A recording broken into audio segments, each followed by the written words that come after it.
didn't meet God at church.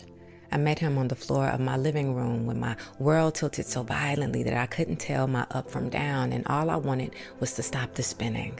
I met God when my knees hit the ground and the weight of life pressed heavy on my chest, when I cried out from a place deeper than words, begging for stillness and for peace. It wasn't in the choir song or the preacher's sermon. It was in the silence that followed my breaking and in the quiet storm inside of me. God's voice came like a whisper, not to pull me back, but to push me forward, to nudge me into spaces I had long resisted, spaces I was afraid to dwell in. It was in the gentle urging, that challenge to move, where I had fought so long to be still, that I truly felt his presence. I didn't meet God among the crowd or the hymns sung by others.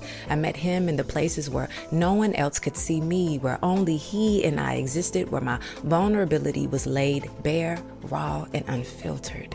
God didn't need an altar to know me.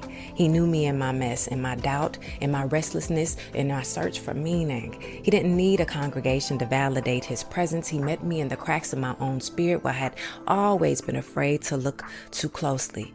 It was in those intimate moments where the noise of the world faded away and my heart opened just enough to let him in, that I realized God was never waiting on me in a building. I didn't meet God in a church.